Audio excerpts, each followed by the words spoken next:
So hey dear youngsters, how are you all. आज हम हमारे फिजिक्स का एक बहुत ही बेहतरीन सा देखो टॉपिक पढ़ने जा रहे हैं जिसका नाम है न्यूक्लियर इमल्शन डिटेक्टर। और एक बहुत बेहतरीन सी डिवाइस के साथ में आज के इस टॉपिक की देखो मैं स्टार्टिंग करने जा रहा हूँ। ये जो डिवाइस है मेरे हाथ में बहुत ही देखो खास है, जैसे कि हमारा टॉपिक खास है वैसे देखो डिवाइस भी खास है। ये देखो एक है फोटोग्राफिक प्लेट वाला कैमरा।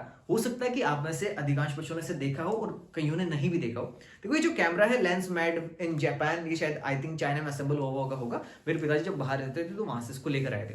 अब देखो ये जो कैमरा इसकी कुछ खास बातें हुआ करती थी। जिस तरह से आज हम सबके मोबाइल फोन्स के अंदर कैमरास होते हैं, अच्छी अच्छी क्वालिटी के कैमरास आ गए आज तो, लेकिन एक जमाना था जब इस तरह के कैमरा प्रचलन के अंदर थे। अब ये कोई डिजिटल कैमरा नहीं है। अब देखो इनके अंदर होता क्या था, अगर मैं इसको देखो पीछे से ओपन करूं तो इसमें कुछ इस प्रकार का कंपार्टमेंट आपको दिखाई देता है। अब अगर आप इस कंपार्टमेंट को गौर से देखें तो इस कंपार्टमेंट के अंदर देखो यहाँ पे 3 स्लॉट बन रखे हैं। अब एक स्लॉट आपको यहाँ पे दिखाई दे रहा होगा, एक स्लॉट यहाँ पे, और बीच का ये वाला स्लॉट है जिसको कि अपन लाइटिंग स्लॉट कहा करते हैं।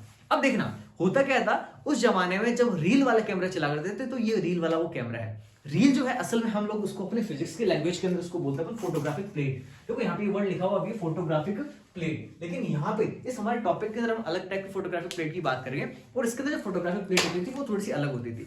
उस फोटोग्राफिक प्लेट को या उस रील को हम लोग क्या करते हैं, यहाँ पे इस जगह असेंबल करते हैं, यहाँ से उसका एक हिस्सा खींचते, और ये वाला जो आप है ना सिलेंडर देख रहे हो, ये जो आप बेलनाकार यहाँ पे आकर देख रहे हो, तो यहाँ पे लाके हम उसको रख देते, लगा देते, चिपका देते। अब ये कैमरा काम कैसे करता है, जब भी हमें किसी फोटो को क्लिक करना होता तो हम लोग क्या करते हैं, इस लेंस को जनरली यूं ओपन करते हैं। अब लेंस ओपन है, अब यहां से जैसे हमने फोटो को क्लिक किया करना चाहा, जैसे हम लोग इसको क्लिक करते तो यहां से जो लाइट की रेज है वो यहां अंदर एक लेंस है, जिस लेंस से होती हुई जो यहां से फोटोग्राफिक प्लेट हमारी जाती उसके ऊपर डायरेक्टली लाइट को डालती, लाइट को इमिट करती, और वो जो लाइट है वो क्या करती, जो हमारी फोटोग्राफिक प्लेट है ना उसको इफेक्ट करती, और वहां पे लाइट के पास होने से कुछ डॉटेड स्ट्रक्चर्स बन जाते हैं। जिस भी चीज की हम फोटो खींचते हैं उसकी डॉटेड फॉर्म के अंदर जो इमेज है वो उसके ऊपर ऑटोमेटिकली ड्रॉ हो जाती। फिर क्या करते, हम उस फोटोग्राफिक प्लेट को स्टूडियो वाले के पास लेके जाते। स्टूडियो वाला क्या करता, उस फोटोग्राफिक प्लेट को प्रोसेस करता, और प्रोसेस करके हमें जो भी उससे इमेज बनती उसको बना के हमें फिर पब्लिश करके देता। अब सेम टू सेम बातें, कुछ ऐसी की ऐसी बात है, मतलब एकदम से सेम तो नहीं, लेकिन ऑलमोस्ट इसी प्रिंसिपल के ऊपर बेस्ड है हमारा आज का टॉपिक, जिसका नाम है न्यूक्लियर इमल्शन डिटेक्टर।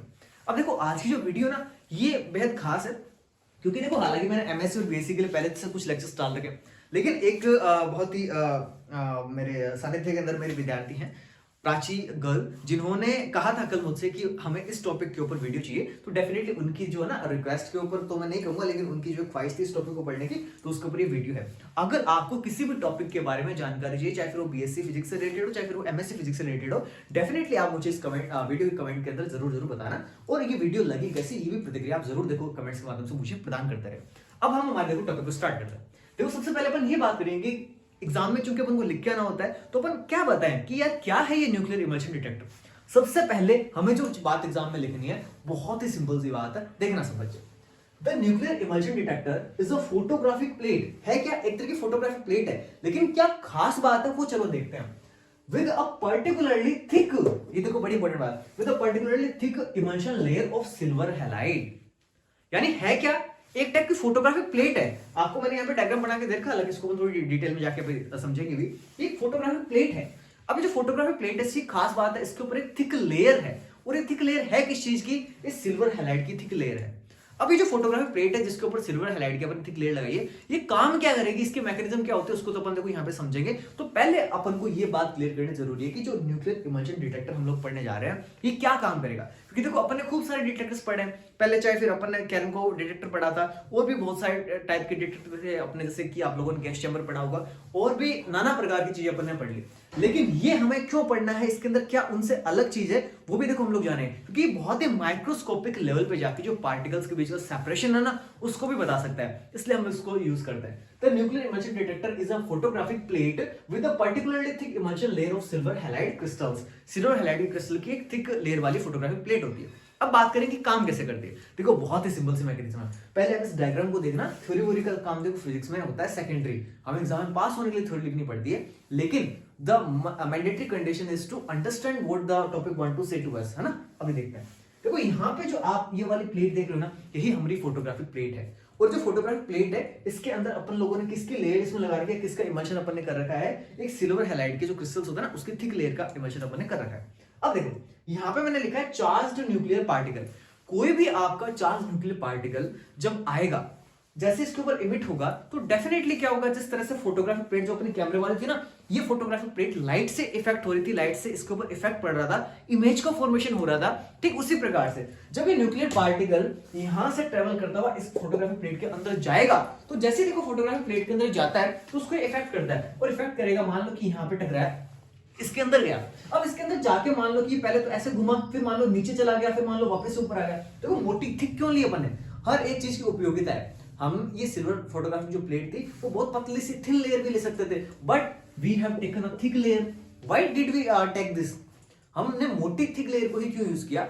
इसलिए ताकि जो हमारे न्यूक्लियर पार्टिकल आए वो जरूरी थोड़ी कि एक समतल के अंदर ही गति करे, जरूरी कि 2D मोशन करे, वो 3D मोशन भी कर सकता है। यानी वो इसके ऊपर ऐसे समतल में, यानी इस प्लेन के अंदर तो मोशन कर ही सकता है, साथ ही साथ हो सकता है सरफेस के नीचे अंदर की तरफ चला जाए, अंदर का मतलब इसमें नीचे की तरफ आ जाए, हो सकता है नीचे की तरफ चल के इतना वापस से ऊपर आए, फिर वापस से इधर चले, फिर वापस से नीचे, फिर वापस से इधर, यानी 3D मोशन भी वो कर सकता है। तो जब वो 3D मोशन कर सकता है तो उसके 3D मोशन का पूरा एक ड्राफ्ट हमें पता चले, उसकी पूरी क्लियर इमेज हमें दिखाई दे, ताकि हम उसके पूरे नेचर की जानकारी ले सके। इसलिए हम लोगों ने देखो थिक फोटोग्राफिक प्लेट को यहाँ पे यूज किया। अब फटाफट देखो देखते हैं एग्जाम में हमें क्या लिख के आना है। तो देखो यहाँ पे आपको डायग्राम तो बनाना है। अच्छा, ये जो आप यहाँ पे देख पा रहे हो ना, ये एक माइक्रोस्कोप है। डिटेक्टर असल में ये होता है, इसके अंदर तो अपन ने क्या कर लिया, इस पार्टिकल का जो भी नेचर था वो इसके अंदर आके कैद हो गया, एक तरह की फोटोग्राफिक प्लेट है। अब आप भी मान लो कि आप मेरे सामने खड़े होते, मैं आपकी तस्वीर यहां से फोटो क्लिक तो कर लेता। अब वो जो मैंने फोटो क्लिक करी वो फोटोग्राफिक प्लेट के पास है, उसको मैं शायद नहीं देख पाऊं, उतनी डिटेलिंग मेरे को नहीं मिल पाए। लेकिन अगर इसी फोटोग्राफिक प्लेट को मैं लैब के अंदर ले जाके इसको डेवलप करवा लूंगा, तो मुझे उसको जो प्रिंटेड फॉर्म के अंदर जो मेरे को वो इमेज बना के देगा, उसके अंदर मैं ऑलमोस्ट सारी की सारी डिटेल्स प्राप्त कर सकता हूँ। इस फोटोग्राफिक प्लेट को देख के मैं ये नहीं पता लगा सकता, शायद मैं ये पता नहीं लगा सकता कि आपने कौन से कलर का जो कुर्ता है वो पहन रखा था, कौन से कलर की आपने ड्रेस पहन रखी थी, कौन से कलर की जो आपकी घड़ी के डायल थे वहां पे, तो इसके अंदर मेरे को कलर्स का उतना अंदाजा नहीं लगेगा। लेकिन जो डेवलप्ड फोटो उसके अंदर मैं उसकी सारी की सारी जानकारी ले पाऊंगा। ठीक उसी प्रकार से ये फोटोग्राफिक प्लेट है जो इफेक्ट हो चुकी इससे, लेकिन फिर मैं क्या करूंगा, जैसे इस डिटेक्टर वाले माइक्रोस्कोप से इसको देखूंगा तो मैं इसके बारे में सारी की सारी जो जानकारी है वो प्राप्त कर पाऊंगा। अब देखो मैकेनिज्म के अंदर अपन लोग क्या लिख के आएंगे एग्जाम में। देखो when charged particles pass through the emulsion, यानी इस इमल्शन से जब चार्ज पार्टिकल पास होते हैं, they ionize the atoms of silver halide crystals. अब देखो अपन ने बात करी कि इसके अंदर अपन ने किसकी इमेजिन कर रखा है, हमने इसके अंदर सिल्वर हैलाइड का इमेजिन कर रखा है। अब सिल्वर हैलाइड के जो मॉलिक्यूल्स है ना, मॉलिक्यूल्स किससे बने होंगे या क्रिस्टल्स किससे बने होंगे, फिर एटम्स आपस में मिलकर मॉलिक्यूल्स बनाते हैं और उससे फिर बनके क्रिस्टल बनता है। तो ये जो एटम्स है ना सिल्वर हैलाइड के, उनको क्या कर देगा, आयोनाइज कर देगा। अब जैसे देखो सिल्वर हैलाइड के जो एटम्स वो आयनाइज होंगे, तो डेफिनेट सी बात है कि इस क्रिस्टल के अंदर कहीं ना कहीं थोड़ा सा डिफेक्ट आएगा, और वो जो डिफेक्ट है वही तो हमारे काम का है। अब देखो halide crystals and leave their tracks of microscopic level. Tracks का मतलब वो रास्ते जहां जहां से होकर वो आपका चार्ज पार्टिकल गुजरा था, वो जो रास्ते उसने बना दिया ना, अब वो ट्रैक्स उसने लीव कर दिया, यानी यहाँ पे वो अपने निशान छोड़ के चला गया, छाप छोड़ के चला गया। अपन कहते हैं ना कि कातिल कितना भी शातिर क्यों ना हो, मुजरिम कितना भी शातिर क्यों ना हो, कोई ना कोई सुराग जरूर छोड़ के आता है। तो सुराग वाली बातें कुछ अपन यहाँ पे कर रहे हैं। तो जैसे ये अपना न्यूक्लियर पार्टिकल है, इसके अंदर से गुजरेगा, तो एक तो क्या करेगा, सिल्वर हैलाइड क्रिस्टल्स को आयनाइज कर देगा, उसके एटम्स को आयनाइज कर देगा, और साथ में अपने ट्रैक्स को लीव करके चला जाएगा, यानी अपने ट्रैक्स वहां पे बना के चला जाएगा। अब देखो फिर अपन क्या करेंगे, these tracks can be developed and analyzed under a microscope, ऊपर आपने जो लगा रखा, to determine the trajectory मतलब वो रास्ता, वो पाथ जो उसने ट्रेवल किया था, and type of the particles passed through the detector। यानी फिर हम लोग क्या करेंगे, इस माइक्रोस्कोप का यूज करके उसका जो पाथ है, उसकी जो ट्रेजेक्ट्री है, उसको अपन एनालाइज कर लेंगे, और ये भी पता लगा पाएंगे कि वो किस टाइप का हमारा न्यूक्लियर पार्टिकल है। तो ये बातें अपन को लिखनी है आपके मैकेनिज्म के अंदर। अब नेक्स्ट अपन पोर्शन में मूव करते हैं फटाफट। सो अब देखो हम लोग बात करते हैं कि जो हमारा न्यूक्लियर इमल्शन डिटेक्टर है, इसके क्या एडवांटेजेस हमें देखने को मिलते हैं। देखो क्यों इसको यूज करते हैं, इसके वैसे तो खूब सारे एडवांटेजेस है, but examination point of view से जो हमें एग्जाम में लिखना जरूरी होता है, उसके अंदर देखो अपन ए और बी इन दो की बात करते हैं। फर्स्ट है हाई स्पेडियल रेजोल्यूशन।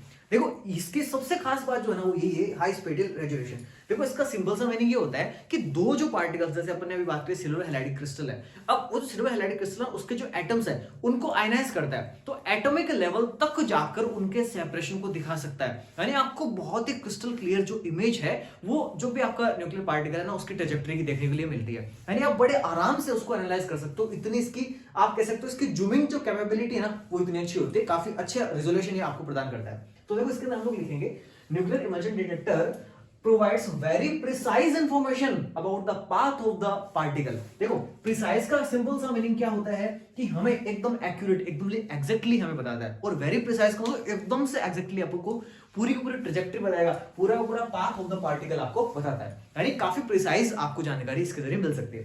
फिर देखो दूसरी बात करते हैं वर्सेटिलिटी। देखो वर्सेटिलिटी का सिंपल सा मीनिंग होता है कि एक डिटेक्टर है but it can detect lot of particles, lot of kind of particles, यानी बहुत सारे काम ये एक अकेला डिटेक्टर कर सकता है। तो देखो इसके अंदर हम लोग लिखते हैं sorry, capable of detecting various particles, बहुत सारे टाइप के जो पार्टिकल्स है ना उनको डिटेक्ट करने की क्षमता रखता है। किन किन को? देखो इंक्लूडिंग हम लोग बात करते हैं यहाँ पे न्यूट्रिनोज, जिनको डिटेक्ट करना थोड़ा मुश्किल माना जाता है। ये जो हमारा न्यूक्लियर इमल्शन डिटेक्टर है ये न्यूट्रिनोज को भी बड़े आराम से डिटेक्ट कर सकता है। और जो आपके रेयर पार्टिकल्स होते हैं, हमारी एलिमेंट्री जो पार्टिकल फिजिक्स है उसके अंदर कुछ रेयर प्रोसेसेस होती है तो उनको भी बड़े आराम से देखो ये डिटेक्ट कर सकता है। अभी देखो डिसएडवांटेज की जब अपन बात करते हैं तो मैंने थोड़ी देर पहले कुछ एडवांटेजेस बताए थे। मैंने कहा था यार काफी सारे पार्टिकल्स को डिटेक्ट कर सकता है, तो आपको कहना चाहिए कि सर जो भी इतने सारे पार्टिकल्स को डिटेक्ट कर सकता है तो फिर हम क्यों इसके डिसएडवांटेज के ऊपर गए, ये तो बहुत सही था हमारे लिए। लेकिन नहीं, इसके अंदर देखो कुछ कमियां थी। वो कमियां क्या है? Time consuming analysis.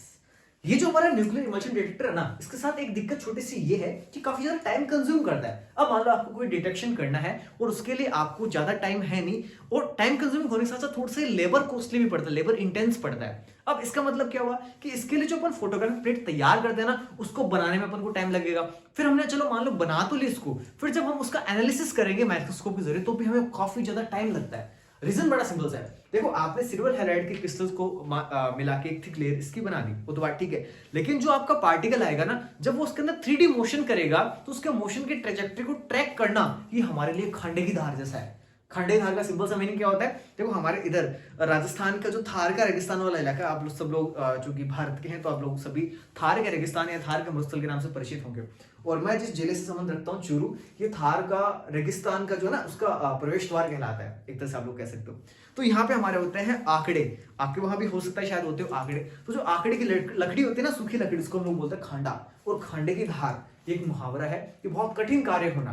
तो देखो ये जो आपका न्यूक्लियर डिटेक्टर है ना, या जो भी आपका न्यूक्लियर इमल्शन डिटेक्टर है, इसके जरिए कम टाइम के अंदर एनालिसिस करना और जो आपका फोटोग्राफिक प्लेट है उसको तैयार करना, डेवलप करना, वो हमारे लिए खांडे की धार होता है, यानी काफी टाइम कंज्यूमिंग मेथड है। इसलिए एक ये इसका डिसएडवांटेज बनता है। The process of developing and analysing the emulsion plate is very labour intensive and can take significant amount of time. अब इस कारण से हम लोग इसका ज्यादा यूज नहीं करते। फिर देखो एक और इसका डिसएडवांटेज अपन जानते हैं, लिमिटेड स्केलेबिलिटी। यानी ये जो हमारा डिटेक्टर है ना, हालांकि काफी सारे पार्टिकल्स को डिटेक्ट करने की क्षमता तो रखता है, उन पार्टिकल्स को भी डिटेक्ट कर सकता है जो कि रेयर पॉसिबिलिटी से या रेयर प्रोसेस के जरिए पार्टिकल फिजिक्स के अंदर हमको मिलते हैं। लेकिन दिक्कत क्या है? Not suitable for high rate experiments. High rate experiments वो होते हैं जिनके रिजल्ट अपन को फटाफट चाहिए होते हैं, कम टाइम में हमें ज्यादा एनालिसिस करना होता है, ज्यादा डाटा हमें चाहिए होता है, तो उस जगह पे हम लोग इस न्यूक्लियर डिटेक्टर का यूज नहीं कर पाते। क्यों? क्योंकि रीजन सिंपल सा, because of its time taking disadvantage, क्योंकि काफी ज्यादा टाइम कंज्यूमिंग ये एडवांटेज डिसएडवांटेज इसका है। ठीक है, तो ये कुछ बातें थी हमारे आज के इस टॉपिक की, जिसका नाम है न्यूक्लियर इमल्शन डिटेक्टर। अब देखो ये जो टॉपिक था ना, ये प्राची गर्ग जो कि काफी एक अच्छी विद्यार्थी, मेधावी विद्यार्थी, उनके कहने पर मैंने इस टॉपिक के ऊपर वीडियो बनाई। अगर आपको भी किसी भी टॉपिक में लगे, बीएससी का टॉपिक हो भले एमएससी का टॉपिक हो, कोई भी डाउट हो तो डेफिनेटली आप मुझे कमेंट बॉक्स में जरूर बताना। और जो मेरे व्हाट्सअप नंबर है, आप मेरे साथ डायरेक्टली संपर्क भी कर सकते हैं। इंस्टा गुरुजी ये मेरा टेलीग्राम चैनल का लिंक है, और बहुत जल्दी व्हाट्सअप के ऊपर मैं अपना चैनल बनाने वाला हूँ। हालांकि अगर आपको एमएससी और बीएससी की फिजिक्स के रिगार्डिंग कोई लेक्चर चाहिए हो, इसके रिगार्डिंग अगर आपकी कोई भी समस्या हो तो आप मेरे फोन नंबर 6375411524 इनके ऊपर देखो डायरेक्टली मुझसे मैसेज पे बात आप कर सकते हो। अगर कोई रेजोल्यूशन आपको समाधान चाहिए होगा तो अपन इसके ऊपर डिस्कस करके बात कर लेंगे। ठीक है, आज की वीडियो आपको लगी कैसी, और इस तरह की और वीडियोस मैं आपके लिए लेके आ पाऊँ, तो इससे लिए आप लोग अपना जो थोड़ा सा प्रेम है अपने शब्दों के माध्यम से कमेंट बॉक्स में टाइप करके जरूर बताएं। अगर वीडियो आपको ठीक ठाक लगी है तो प्लीज इसको अपने जो भी आपके कॉलेज मेट्स हैं उनके साथ जरूर शेयर करें। ठीक है, that's it, thank you so much, thanks a lot.